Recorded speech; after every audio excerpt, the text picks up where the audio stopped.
देश के यशस्वी गृह और सहकारिता मंत्री आदरणीय अमित शाह जी, भारतीय जनता पार्टी के बिहार प्रदेश के अध्यक्ष माननीय डॉक्टर संजय जायसवाल जी, राष्ट्रीय उपाध्यक्ष माननीय श्री राधा मोहन सिंह जी, केंद्रीय मंत्री माननीय अश्विनी चौबे जी, माननीय श्री नित्यानंद राय जी, उत्तर प्रदेश सरकार में मेरे सहयोगी मंत्रीगण श्री दयाशंकर सिंह जी, श्री जेपीएस राठौर जी, श्री दानिश आजाद अंसारी जी, भारतीय जनता पार्टी के वरिष्ठ नेता और माननीय सांसद श्री सुशील मोदी जी, माननीय सांसद और इस संस्थान के अध्यक्ष श्री वीरेंद्र सिंह मस्त जी, भारतीय जनता पार्टी के बिहार प्रदेश के सहप्रभारी माननीय सांसद श्री हरीश द्विवेदी जी, नेता प्रतिपक्ष श्री विजय कुमार सिन्हा जी,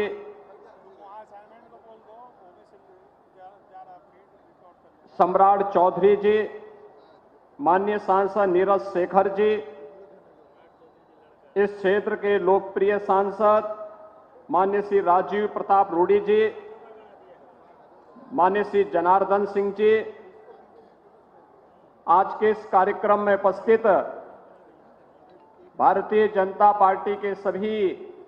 माननीय जनप्रतिनिधिगण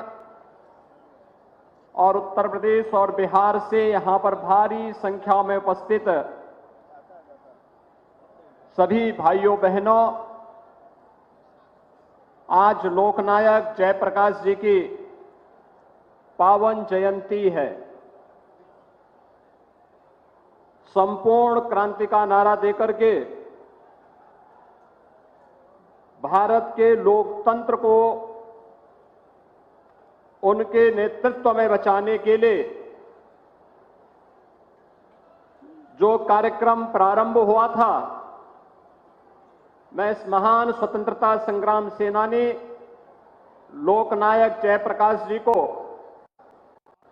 उनकी अवसर कोटि कोटि नमन करते हुए विनम्र श्रद्धांजलि अर्पित करता हूं। ये हम सबका सौभाग्य है कि आज लोकनायक जयप्रकाश जी की पावन जयंती के अवसर पर उनकी जन्मभूमि में बने इस स्मारक पर उनके इस कोटि कोटि नमन करते हुए विनम्र श्रद्धांजलि अर्पित करता हूं। ये हम सबका सौभाग्य है कि आज लोकनायक जयप्रकाश जी की पावन जयंती के अवसर पर उनकी जन्मभूमि में बने इस स्मारक पर उनके इस दिव्य और भव्य प्रतिमा का लोकार्पण अनावरण का कार्यक्रम कि मां गंगा और मां सरयू का आशीर्वाद इस पूरे क्षेत्र को निरंतर प्राप्त होता है। दुनिया की सबसे उर्वरा भूमि होने के साथ ही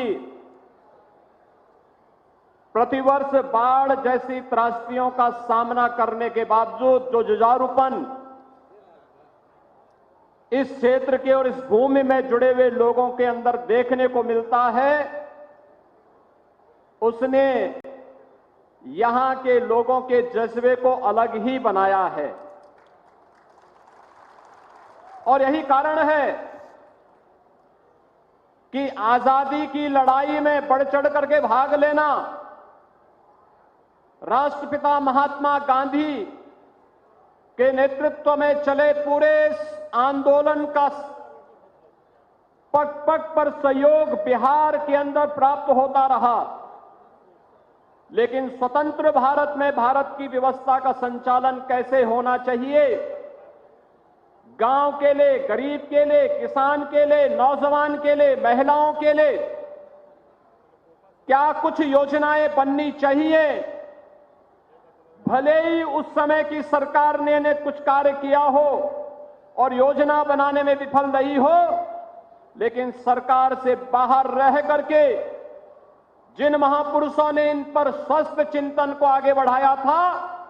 लोकनायक जयप्रकाश नारायण जी और पंडित दीनदयाल उपाध्याय जी, डॉक्टर राम मनोहर लोहिया जी जैसे महापुरुष उस समय भी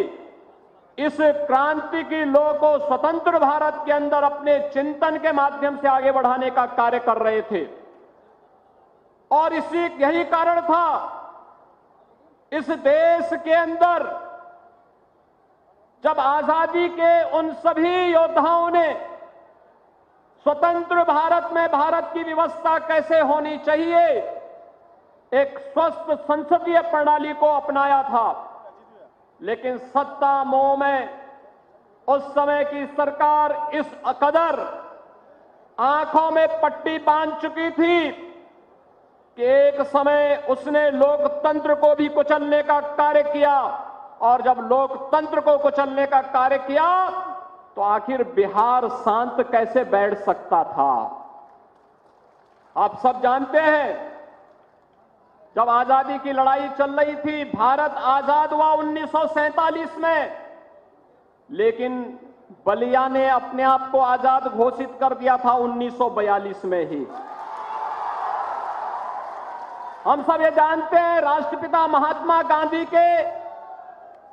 चंपारण आंदोलन को गति दी थी यही बिहार की धरती ने।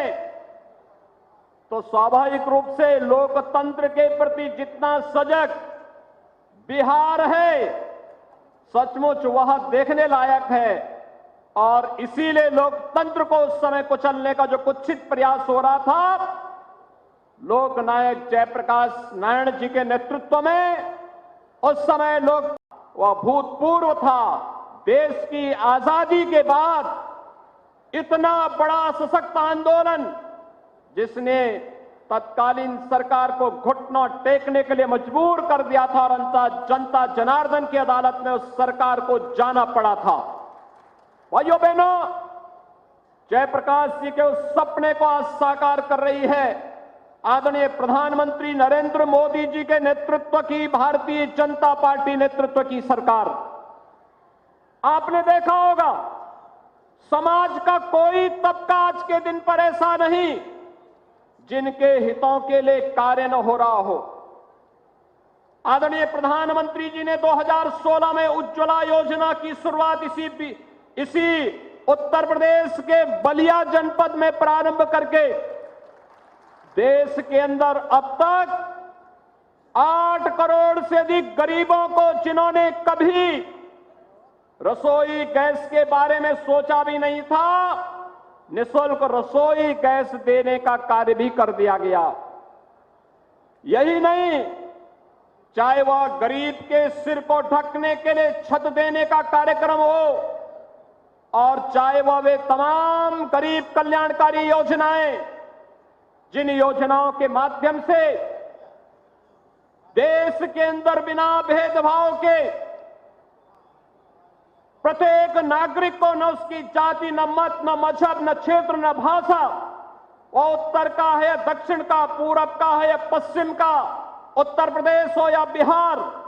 कोई भेदभाव नहीं। प्रधानमंत्री जी ने समान रूप से सभी को उन सभी योजनाओं का लाभ दिया जो आजादी के 70 वर्षों तक नहीं मिल पाया था, वह देने का कार्य आज प्रधानमंत्री मोदी जी के नेतृत्व में भारत के अंदर 135 करोड़ लोगों के जीवन में परिवर्तन लाने का जो कार्यक्रम चल रहा है, ये उन्हीं महापुरुषों की प्रेरणा है जो कभी प्रेरणा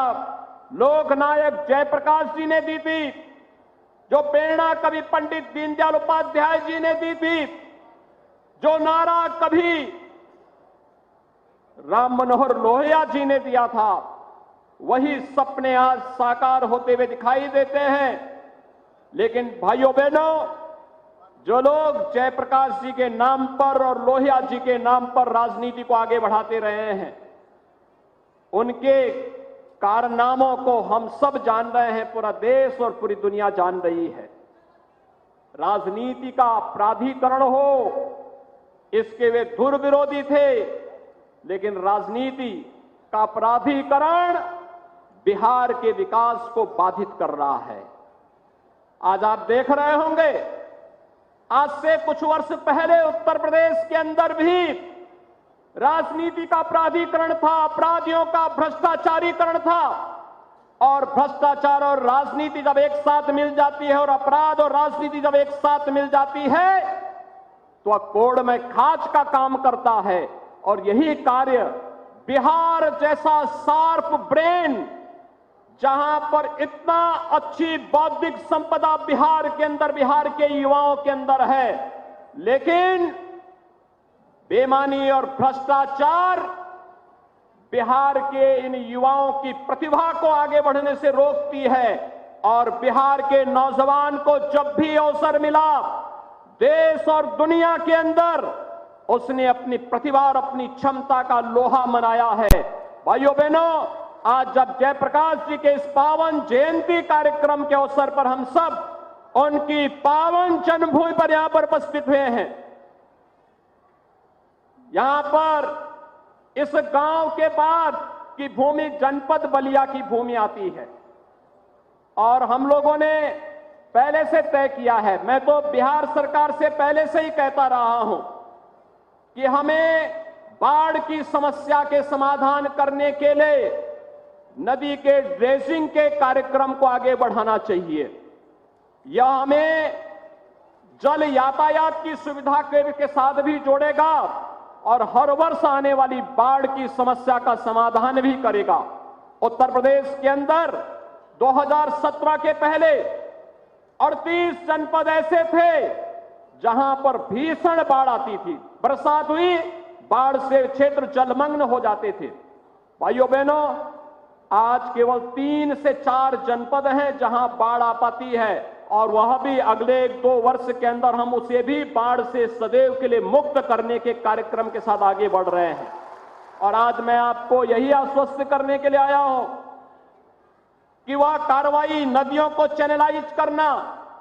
जल यातायात को खोल करके उसे आवागमन के लिए भी बनाना, और साथ साथ बाढ़ से होने वाली जनधन की हानि को सर्वथा रोकने के कार्यक्रम को आगे बढ़ाना, ये सभी कार्यक्रम आदरणीय गृह मंत्री जी के नेतृत्व में उत्तर प्रदेश ने मजबूती के साथ अपने यहां लागू किया है। उसके अच्छे परिणाम सामने आए हैं और बहुत शीघ्र यहां पर इस जो द्वाब मिलता है, खासतौर पर मां गंगा और मां सरयू के इस संगम स्थल पर यह क्षेत्र हर वर्ष बाढ़ की त्रासदी को झेलने के लिए जो मजबूर होता है, उसको भी उत्तर प्रदेश सरकार अपने कार्यक्रमों के साथ आगे बढ़ा करके इसे बाढ़ से मुक्त करने के साथ ही यहां के समग्र विकास को आगे बढ़ाने का कार्य करेगा। आज के इस अवसर पर एक बार फिर से लोकनायक जयप्रकाश नारायण जी को उनकी पावन जयंती के अवसर पर उनका पुण्य स्मरण करते हुए मैं कोटि कोटि नमन करता हूं, विनम्र श्रद्धांजलि अर्पित करते हुए आप सभी को, क्या आप सब आदरणीय गृह मंत्री जी को सुनने और आज के इस कार्यक्रम को भव्य बनाने के लिए यहां पर आए हैं। मैं एक बार फिर से माननीय गृह मंत्री जी का हृदय से स्वागत करता हूं। आप सबको हृदय से धन्यवाद देते हुए आप सबके प्रति भी अपनी शुभकामनाएं देता हूं। धन्यवाद। जय हिंद।